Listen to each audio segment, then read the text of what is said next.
uh, to this webinar. So today is the 8th of August. We are exactly 1 week away from celebrating the 75 years of India's independence. And so I'm delighted to be to be moderating this webinar with you, with my co-panelists, and I'll be introducing the panelists shortly. But let me just introduce what the panel is about. So before I begin that, first of all, thank you everyone for joining in today. I know that it's a Monday and taking out an hour is not an easy task. So thank you for doing that. It definitely shows us your commitment towards the larger vision of the country and the larger vision of how we see the country in its 100th year. So what do we intend to achieve today? By 2047, India will be celebrating its 100th year of independence. And we truly believe that India in 2047 will be what we create or what we start creating today. The CII, Confederation of Indian Industry, through its initiative, the India at 75 Foundation, has been working on a blueprint for this India at 2047 vision. So this is a vision plan for a future-ready India that befits the 100th year of Indian independence. But what will it be? So, this vision, this blueprint for India at 2047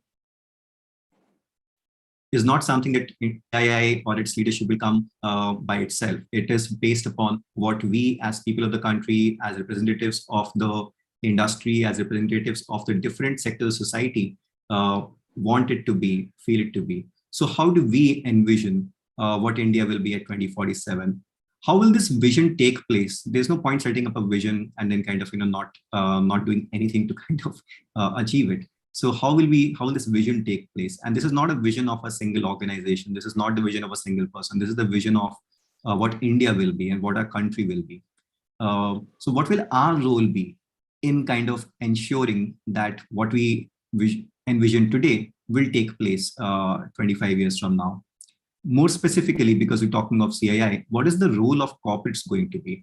Corporates are the growth engine. Corporates are increasingly playing also the role of corporate social responsibility, taking the country forward in a sustainable way. So how is it the corporates will continue to do that and play more of a role in this vision of 2047? What is the role of volunteers going to be?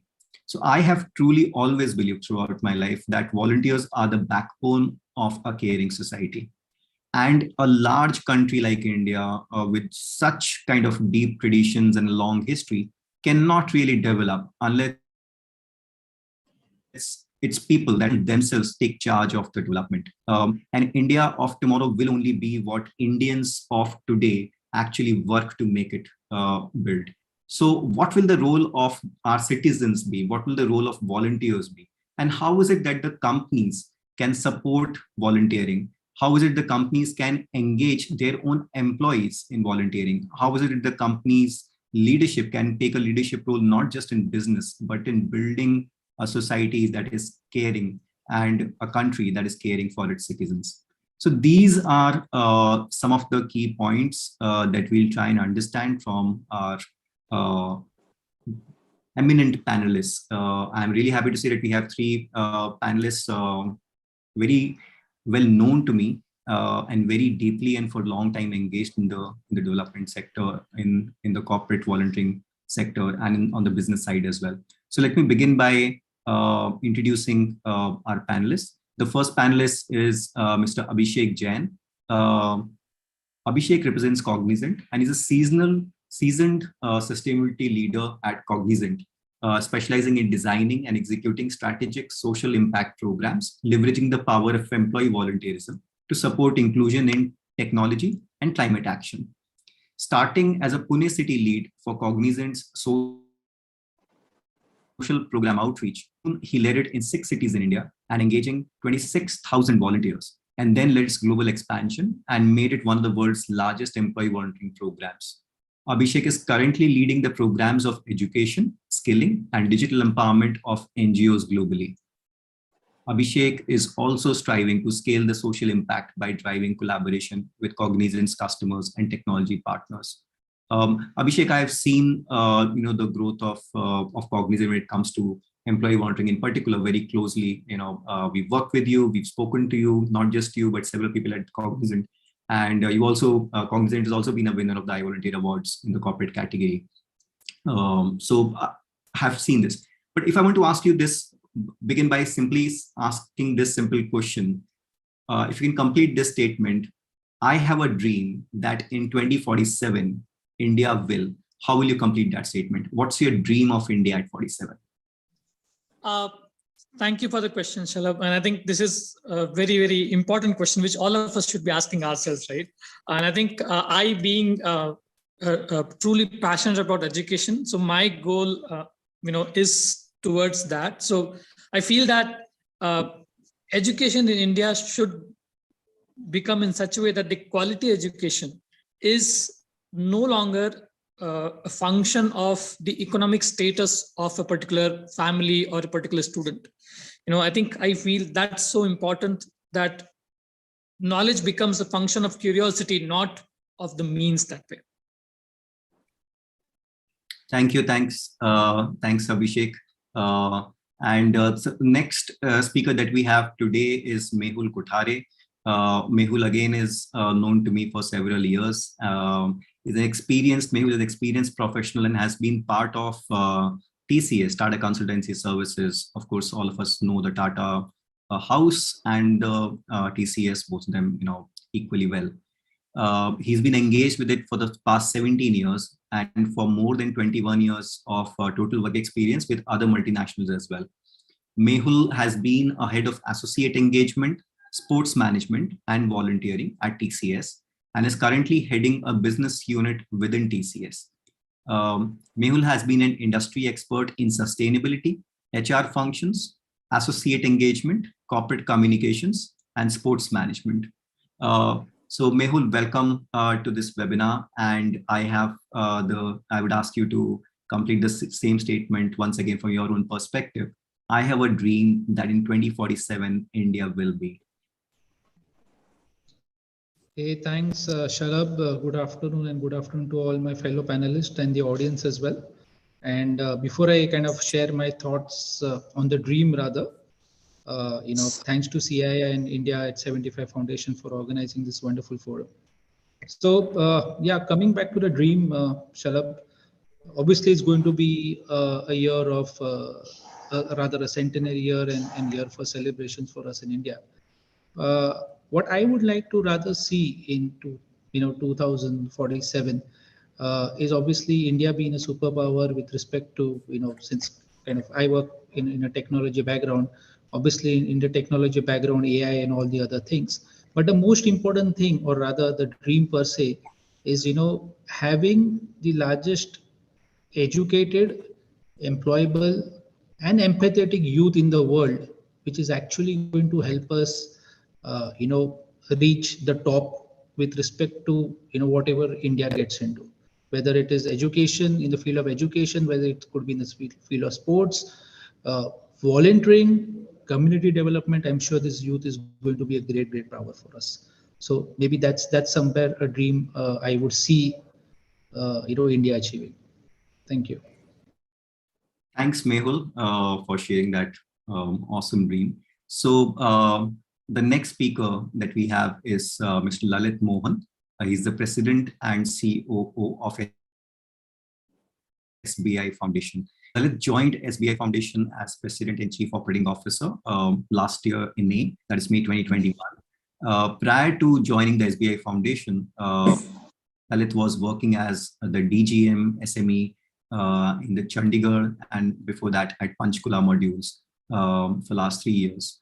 Lalit brings in more than 30 years of banking experience and has worked extensively in the areas of branch operations, retail credit, MSME credit, agricultural credit, and financial inclusion at all geographies of the State Bank of India, right from rural to urban to metro centers. Lalit is passionate to the cause of social service and firmly believes in sustainable development goals and wants to work in the direction of ending poverty in all its dimensions and craft an equal, just, and secure world for all. Lalit, a very warm welcome to you as well. And please do share your vision of India in 2047.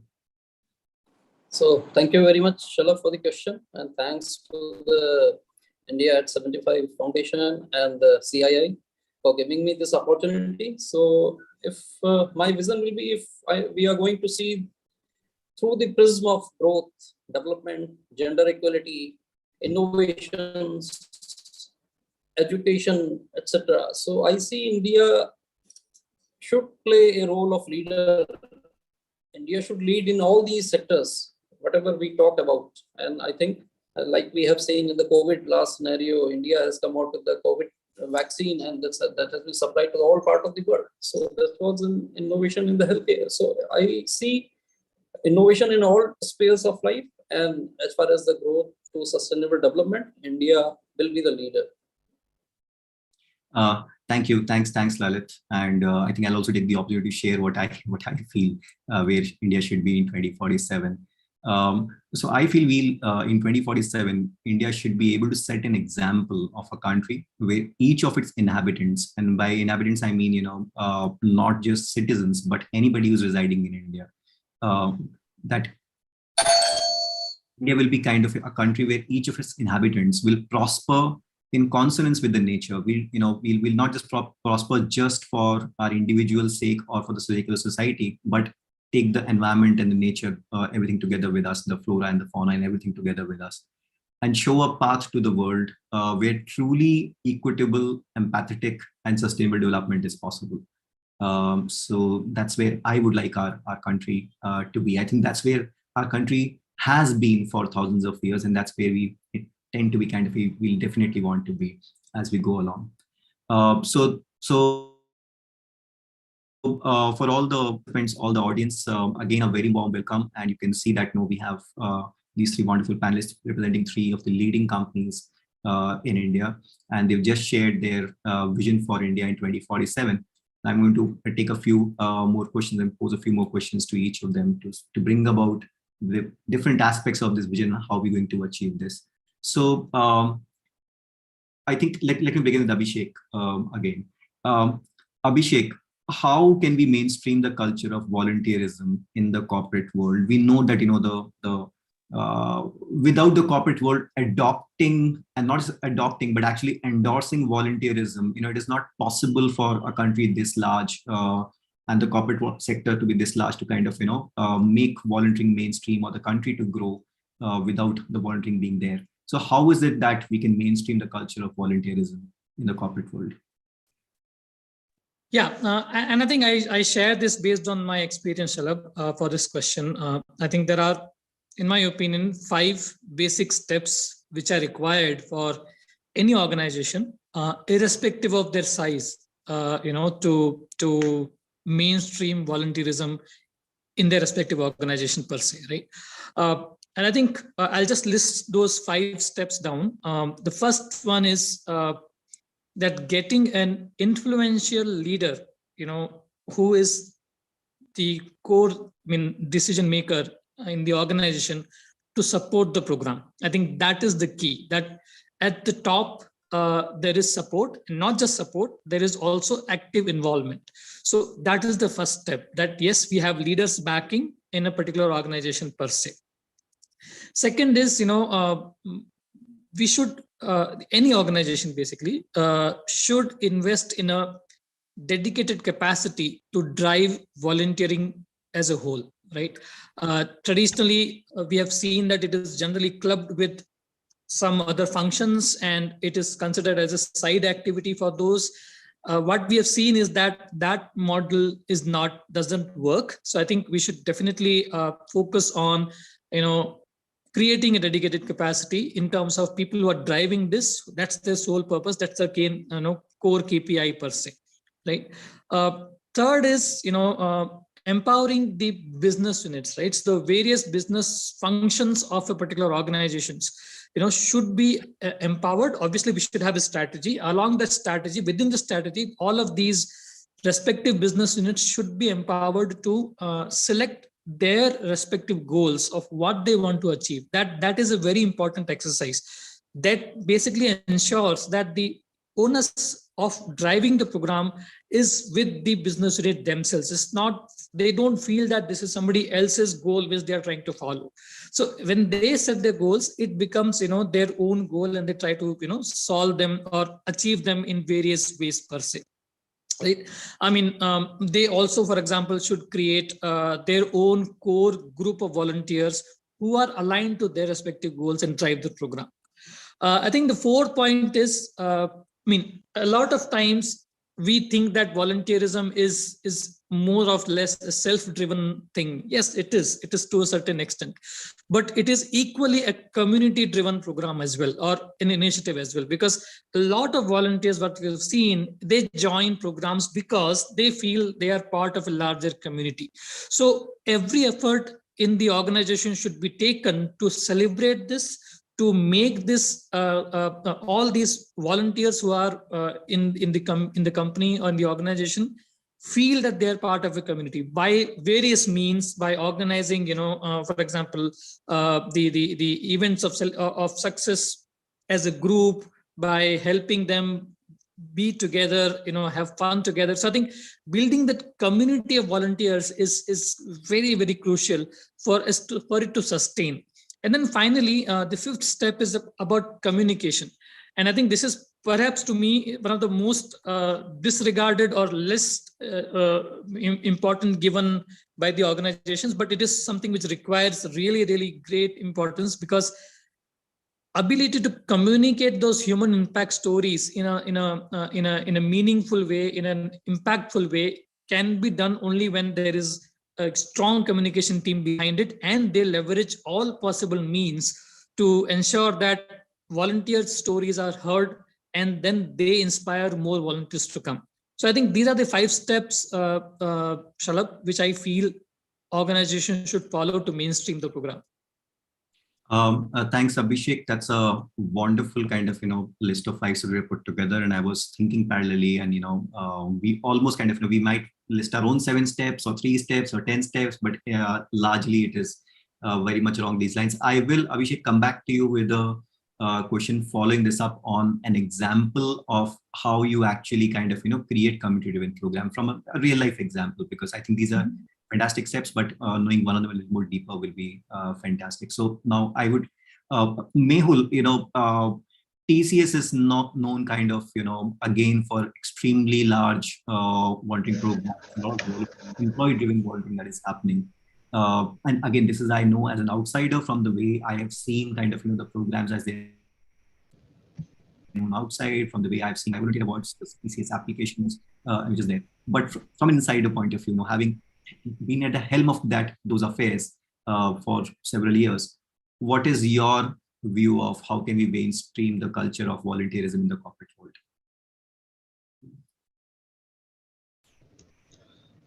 Thanks, Shalabh. Yeah, I'm audible now? Yes, you are audible. Yeah. I don't know why it shows. Okay. So, see, you're absolutely right. So ideally, when we're talking about the corporate world, we've always seen this one thought process when it comes to corporate, that what's in for me.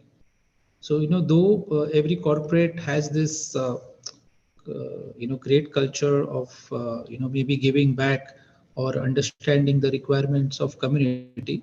But it's something which corporate needs to understand, that how they are going to also drive volunteerism within a particular corporate or an organization.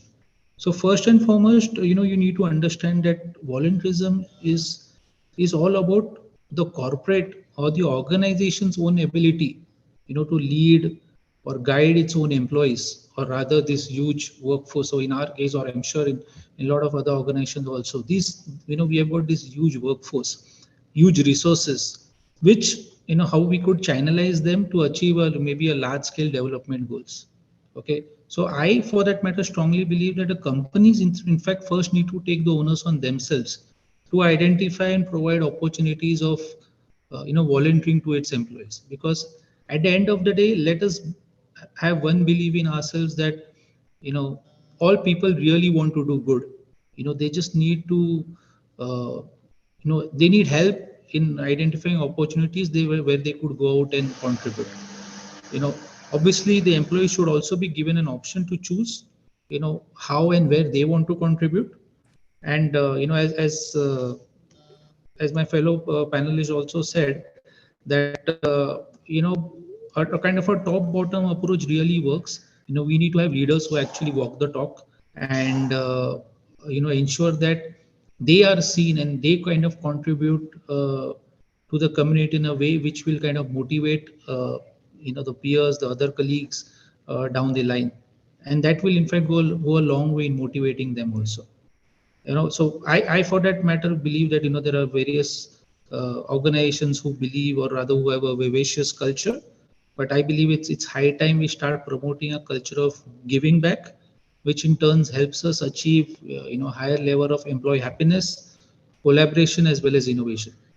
So maybe if we have a few of those things, I'm pretty sure it will help streamline a lot of volunteering activities within any organization for that matter.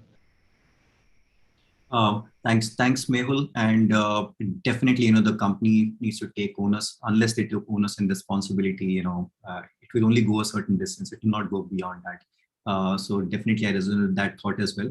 And I'll again come back to you with a corollary question about, because you spoke about how the leadership shows its commitment and its engagement. Maybe if you can think of something along those lines, an example of that has come from your experience of how that has been done. Meanwhile, I'll move the question the next to Lalit. So Lalit, I have a different question for you. So, what do you think are the challenges that we can expect as we set out to really achieve this vision of 2047, where we expect India to be, that from an emerging to a developed economy, from kind of, a country that is struggling with so many kind of, challenges around poverty and inequality, to a country which is kind of, achieved that vision. And you spoke about a vision yourself. So what do you think are the key roadblocks or challenges that can be expected to achieve the vision of India at 2047? So thanks, Alok. So I think by 2047, India will have a population of more than 1.6 billion. And I think it will be the most populous country in the world. And then challenges in the terms of providing gainful employment to all the young population of our country, those who are in the working age, providing quality healthcare, providing quality education, and providing avenues to channelize the energy of the youth. Right now, India is a country of young. We say we are the youngest stan. So how we are going to channelize those energy? You are talking about the volunteering. So that becomes very important, how we are going to channelize the energy of the youth that we are having at 2047. So these will be the challenges. And I think these challenges can be converted into opportunities if we are gainfully give a part to our young population to have a constructive view of each and everything, and to be a support to what our government or civil society organizations are doing. So that can be achieved, but these are real challenges what we will face, I think.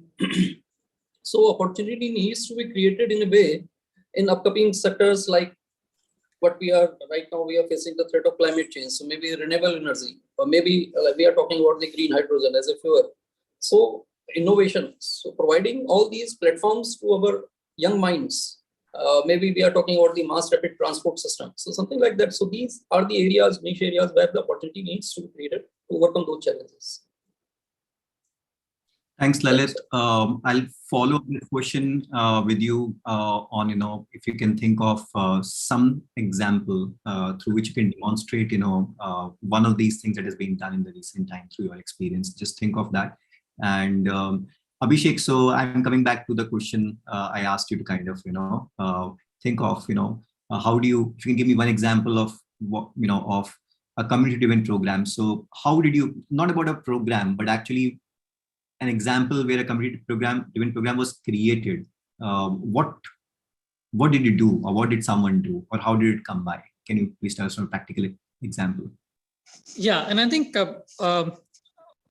I'm going to share about a very unique project, Shalabh, which has been actually listed in the IISC's course material as an example of how individual social responsibility or a volunteering program should be run. So I think so I'm very confident that this is something which will resonate with a lot of people. But the project name is Project Dheya.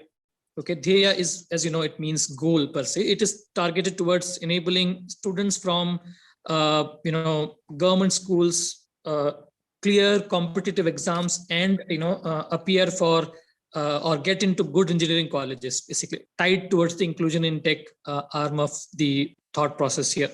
So I think we started with 2016 when one of the leaders of Cognizant, that's why I'm saying the leadership involvement. It's one of the very influential leaders of Cognizant wanted to basically, he had this vision in mind that, hey, this is something we should be doing, where we should enable people from these sections to get into good engineering colleges per se.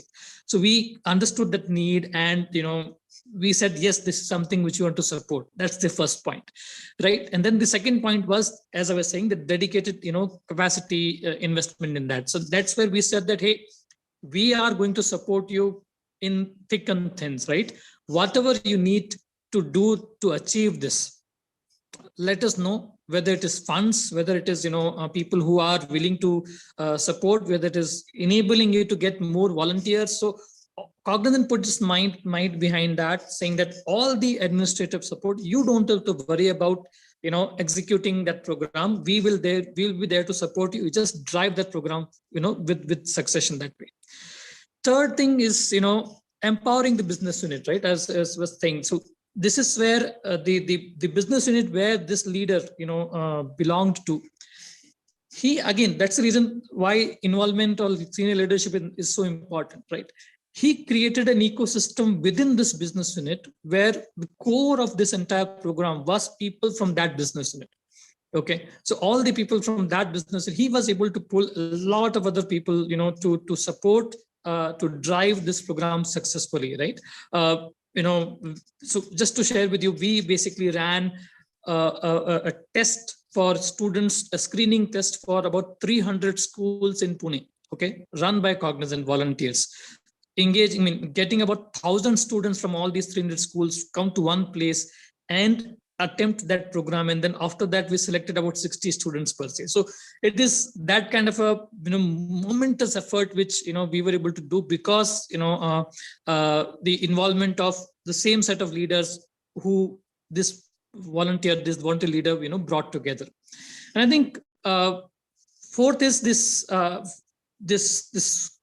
concept of community there, right? So how do we bring this? So each and every fortnight, right, this group of volunteers used to meet, right, in person, and then basically discuss what is right, what is wrong, and how this things is going to work out and things like that. And suddenly, think about it, when the COVID hit, we basically had to shift online, and we were online before the pandemic was announced. Okay, so and we were able to convert all these things online, and then we were taking sessions. Not a single day has gone since pandemic, Shalabh, where the classes of these students has not happened.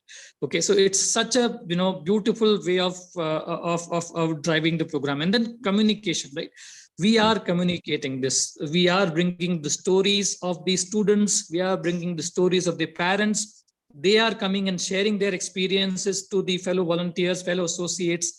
And just to share with you, just last year or last month, we had a session like that where a couple of center heads of Cognizant in other cities, we did this program in Pune, by the way, and then a couple of center heads in other cities have now come and said that, hey, we want to start this program in our cities also, right? So this is the way, the program is running. I wanted to share with you, we started in 2016 with about 4 students. All 4 of them are into great engineering colleges today. Now we are actually training about 150 students across Pune on a yearly basis into this program, and very hopeful that a lot of them will get into great engineering colleges as well. So I think just to summarize on how these 5 steps were implemented in this particular program, Shalabh. Thank you. Thanks, Abhishek.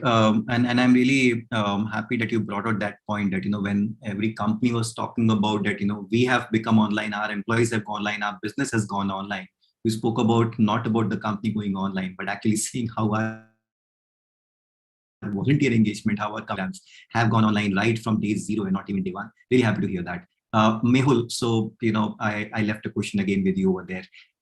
So how can you give an example of where a leadership in the company has shown its involvement and has shown the way, like you were talking about? Sure, Shalabh. So, in one way, we are very fortunate because there is a very, very strong legacy within the group and the group organizations to give back. So, we always say that, helping the community and giving back is in fact in the DNA of every Tata Group employee. So whether it is a new joiner or if it's it's a CEO or an MD, everybody knows what ethos and how what are the ideologies of Tata Group. So it kind of really helps to build up on.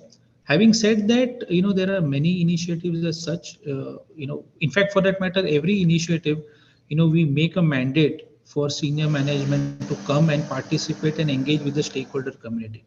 So for example, even if it is a very deep driven volunteering program like IT employability programs or bridge IT programs which we run within the organization. Again, these are some programs which are not only driven in India but also driven overseas as well. Okay. Two, as simple as something like Swachhata Hi Seva also, the campaigns which we kind of was part again of the entire initiative here. And we have seen our CEO come and participate in those activities also. So the culture in the organization is such that just let us know when we need to come, and we are ready to provide our services and participate wholeheartedly for any kind of an volunteering initiative. So we have got our CEO coming and interacting with the school children in a outskirts village in Mumbai as well. We had a senior management, as I said, coming in participate in Swachhata Seva campaign also. We had a senior management coming in participate in other employable IT employable initiatives also. So as I said, when we kind of derive or formulate any program, in all our programs there is a specific aspect of engagement with senior management. Because we strongly believe that these experienced professionals who have spent so many years within the industry have got a lot of things to give back. Okay, whether it is pertaining to that industry knowledge or whether it is purely based on their experience in the industry and how they have kind of lived their life, how they have achieved their goals. Okay, so for us it's very simple. It's kind of formulated, it's process oriented in each and every of our volunteering initiatives, whatever we do. So that kind of makes our job very, very simple. So yeah, so that's the level of commitment and contribution we get from each of our senior management, whether it's right from CEO, CFO, till all unit level business managers or maybe regional level heads as well. So that's the kind of commitment we have got. Thanks, Mehul. I would like to kind of also share two examples that we have of one is because of senior management engagement. So through our whiteboard program, we have been able to we've running this in partnership with 3 different companies, one of which is a Tata Group company, Titan. The other is Siemens, and the third is Bosch, a German company. And again, over here, it is we're taking business leaders or unit leaders like what Mehul and Abhishek have spoken about, who take on the role of not just promoting volunteering within their respective units or with their teams, but actually say that let me begin by myself. And only when you understand that what does it take to volunteer, only when you understand how to empathetically contribute, only when you understand the cause for which you want to kind of engage your team and your people, will you be able to lead the way. And in doing so, we're looking at not just how, because Mehul again you also spoke about what's in it for me, and we tried answering that question by saying, okay, so what you learn over here, what you experience over here, how is it beneficial to you as a business leader, how is it beneficial to you as a people's leader, because those are things that each of kind of corporate managers, those are roles that every corporate manager lives. So how do you learn? And I think that is definitely showing the way. And Abhishek, also spoke about building empathy, and we've in fact with Titan itself, we've just begun one particular program.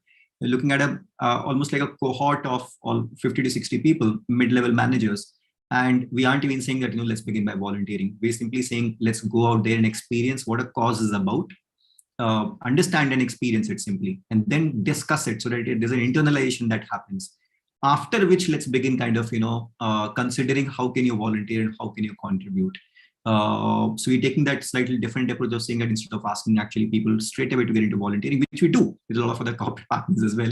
In this case, we're saying how do we actually bring on board people, begin with empathy and then kind of, move along the ladder.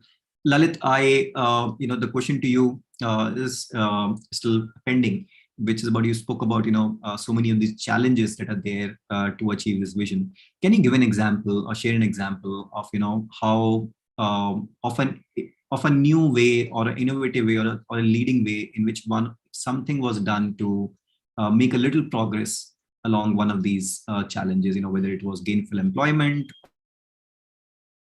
or healthcare or education, channelizing the youth energy of the youngest star that you spoke about. All of these, very, very imperative to take India where it should be.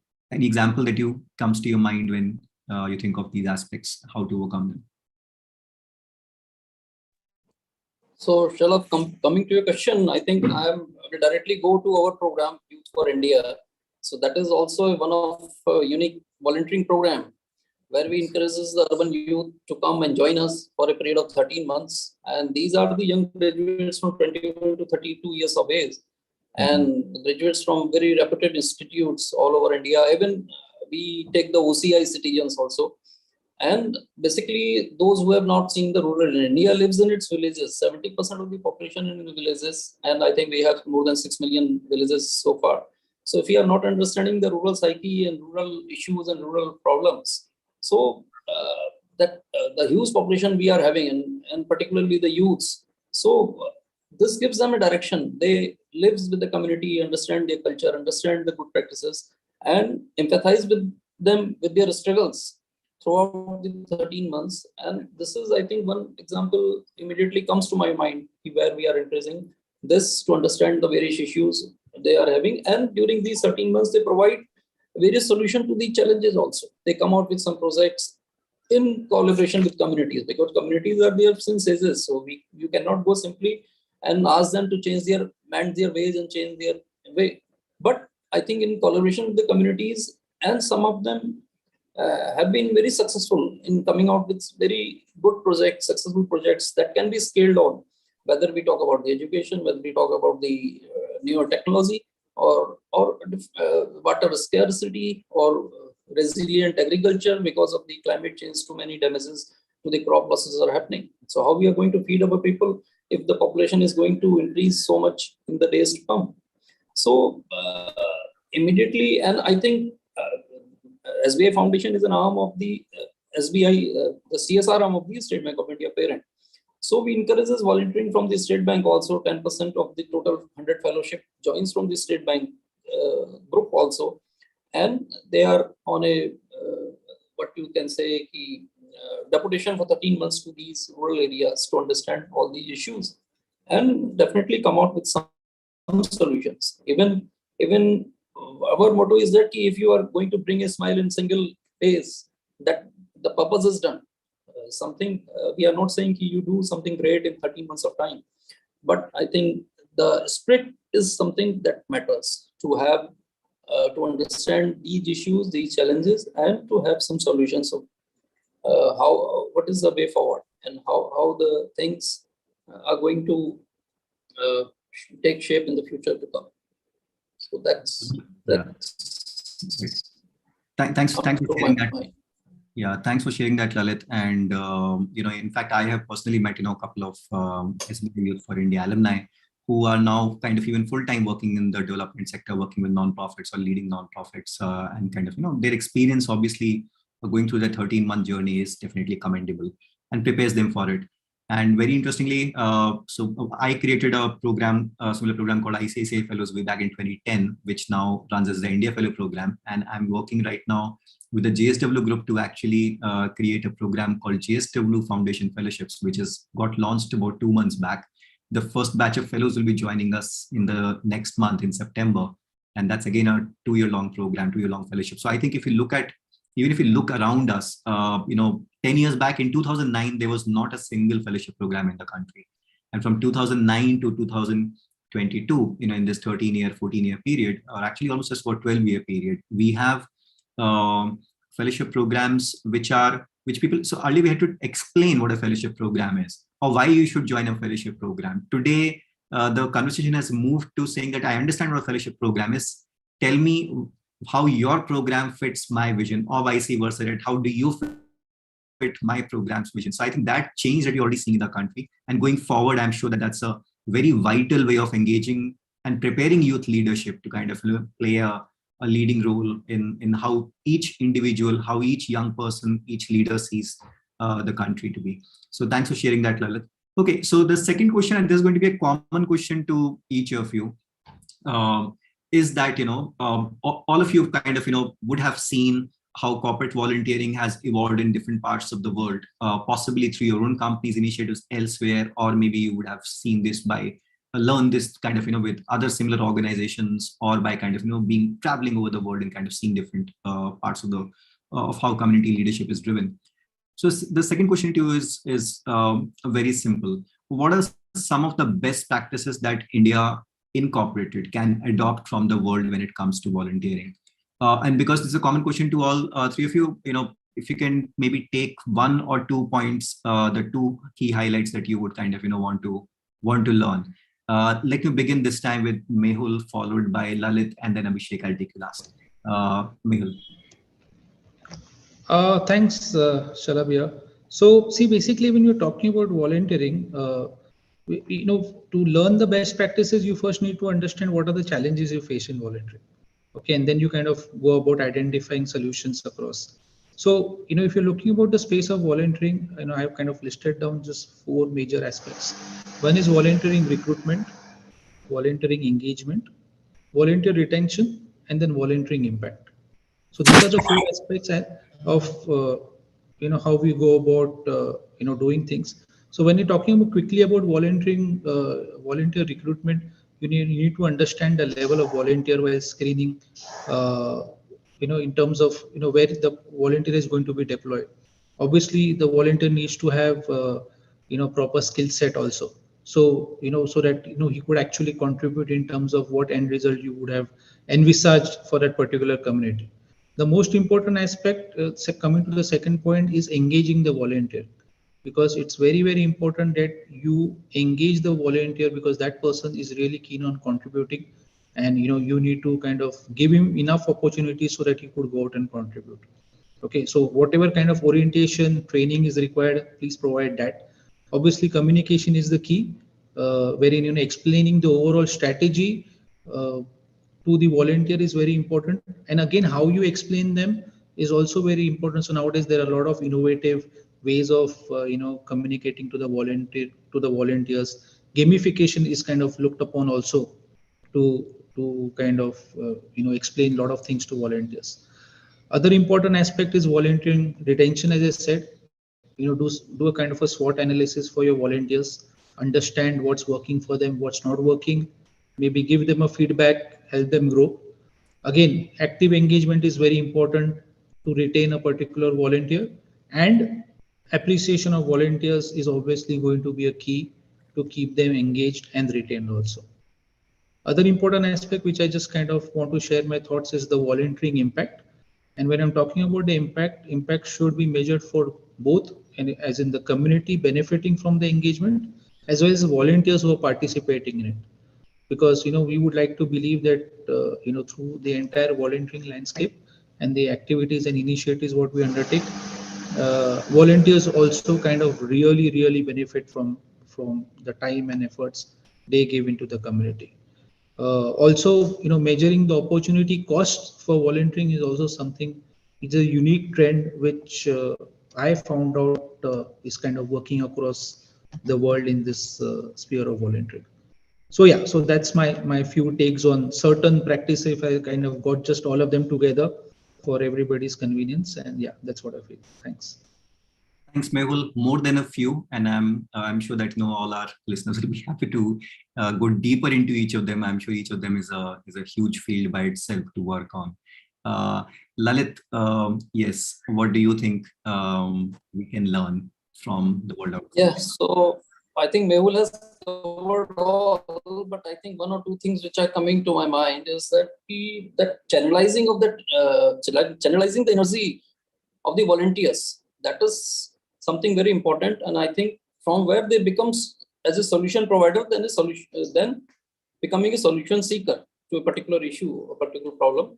And I think we can encourage the spirit of creativity and innovation. So these two things additionally come to my mind. Others covered by Mehul well. Okay.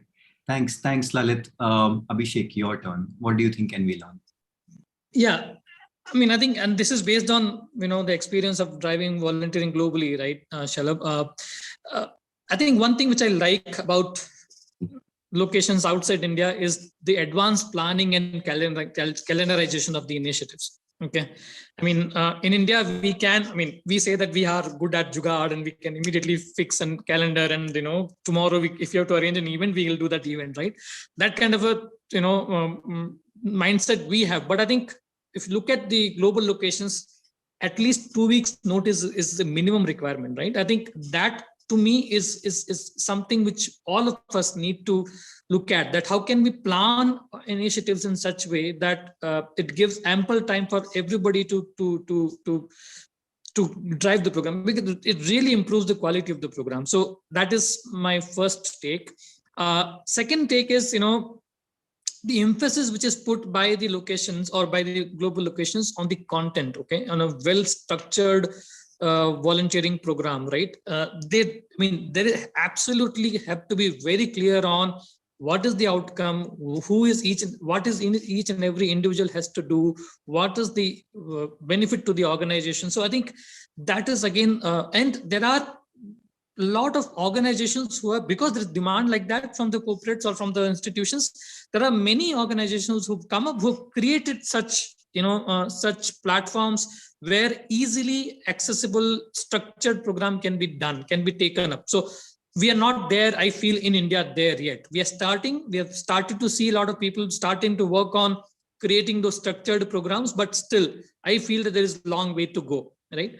And then the third one, and I think I'm not sure whether corporates can do it, but I truly feel that there is a much important government recognition for volunteering in countries outside India. I'll take Singapore as an example, right? I think they go to unimaginable lengths to appreciate companies who volunteer, to appreciate individuals who volunteer. Not just, they do it as a government policy, not just as a so they organize things like Smart Nation Awards and things like that. I think this is something which is beautiful.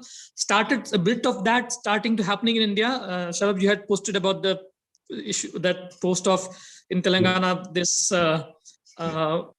volunteers becoming MLAs or something, but but I think this is some example where we need to work on to really streamline and what we can learn from external world.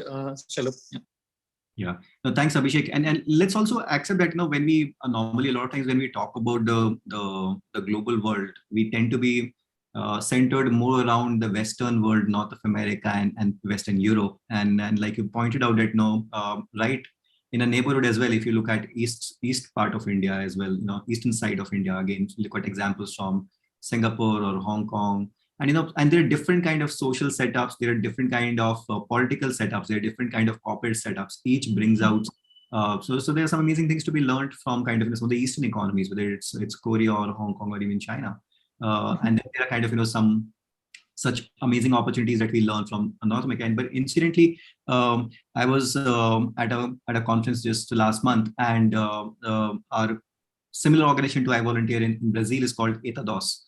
And we were talking, and it was amazing to see how Brazil defines itself, or how he defined Brazil to be the country which always innovates. And he said, if you see the next innovation is coming from Brazil, and taking that pride in saying that, okay, our volunteers, our community is going to do the next innovation, it's not the Americans who are going to do it, was pretty interesting to see that they do some of these functions amazingly well. And Abhishek, like you also mentioned very well, it's about the content. I think a lot of our when we, as I volunteer, we do this, when we work with our nonprofit partners on trying to define and scope out volunteering opportunities, a lot of times the opportunities itself is not well defined.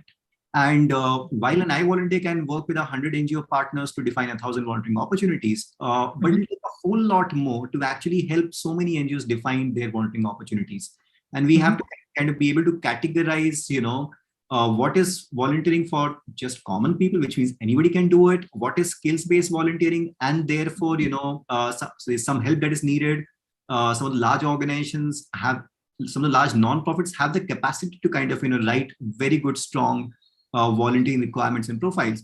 But a lot of organizations which are small to medium size are not able to do that. And also, I think something that all of you kind of spoken about is, dedicated resource to support volunteers and volunteerism. Now, while that is something that can be talked about in the corporate sector and it's possible to actually even allocate, we also have to look at the partners, which is the development sector, or if we're talking about the PSU sector or the government itself. Mm-hmm. We want to kind of engage volunteers over there. We need to have a build-up of capacity and possible dedicated resources who can manage the incoming volunteers as well. And a lot of times we are kind of looking at supporting our non-profit partners. We tend to shy away from looking at how can we increase their capacity to manage our volunteers as well. So these will go hand in hand. Capacity has to be built from where the volunteers will come, and for capacity has to be built where volunteers will go. One of the other things I really, and I have kind of done a lot of work with different organizations across the world, different parts of this thing. So what I've learned is, it's that feeling of level-headedness, that, that I'm not the one giving and the other person is not the one taking. We are partners in the process and partners in this experience. I think that experience, and it's a more of a social experience than a pure volunteering experience that has to be created. And I think I'm kind of hoping and I'm dreaming that by 2047, we have that in our country, in our society, and in our volunteering and in our companies as well. So, okay, the questions things is open. If we have any questions, we'll be very happy to take on any questions that are there. Meanwhile, I have this, because we're also nearing 5 o'clock. So Vaishali and the CII team, if there are any questions, please do pop in and let us know. Or I'm going to continue meanwhile with the one last statement that I want from each of you. Yeah. So the ending statement, the closing statement I would like each of you to complete is that, where would you like to see India at 100 in terms of volunteering? We heard your dreams of India at 2047, which is a more open kind of a dream. But when we talk specifically of volunteering, what will it be? So let's begin with actually whoever can begin. Anybody can begin. Let's be open flow. Okay, I mean, I can go first. It's often better to point names.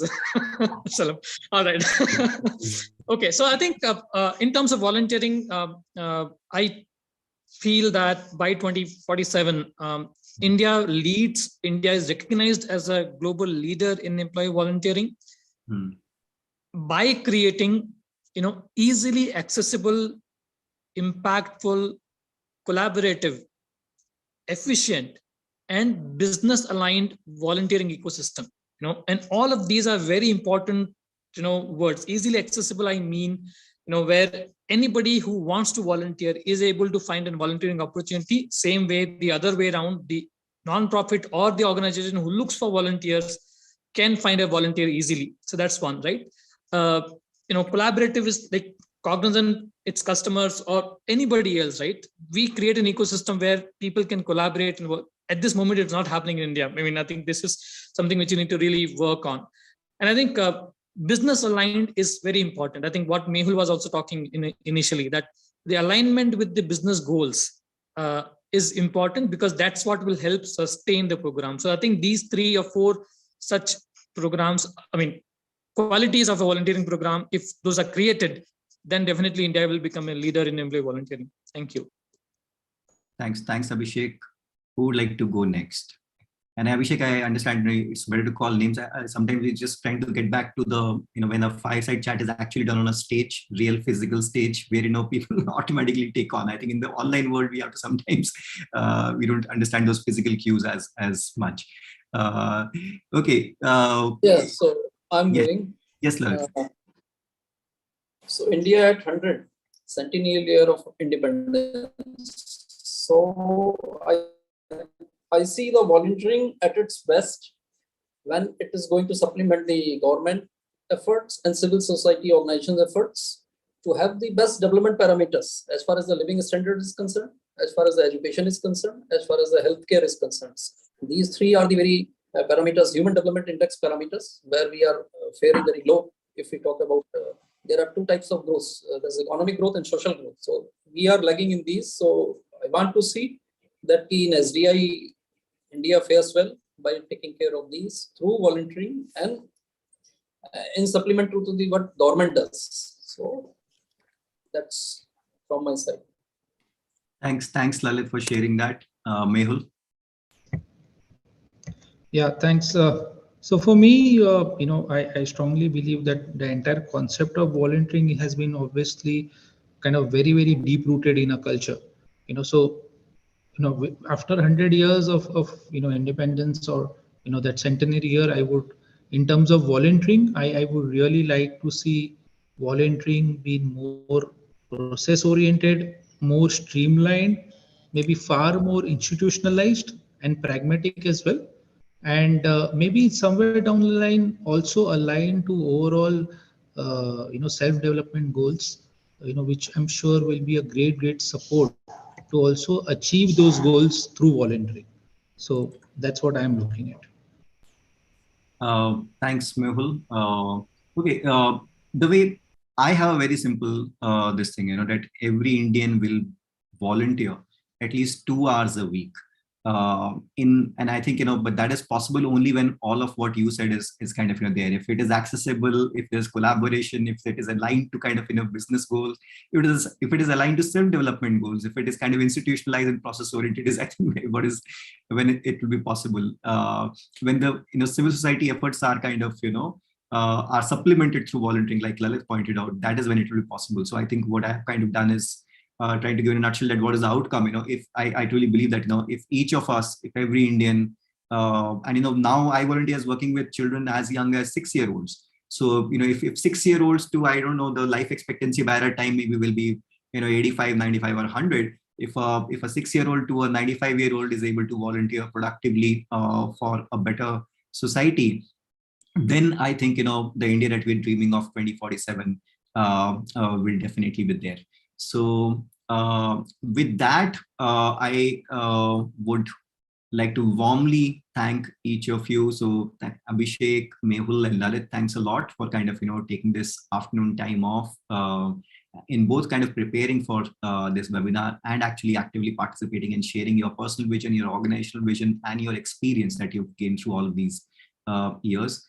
What we've discussed today is something that is being recorded and is being taken over by CII and will feed into the blueprint that CII India at 75 is creating for India at 100. I love the way that India at 75 is creating a blueprint for India at 100. And in fact, it's interesting. Somebody asked me that today itself that it's India at 75, talking of India at 100. And I said, well, we are the ones who are designing what India at 100 is going to be.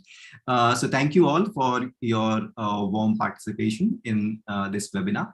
And yeah, good day ahead. Vaishali, is this something that...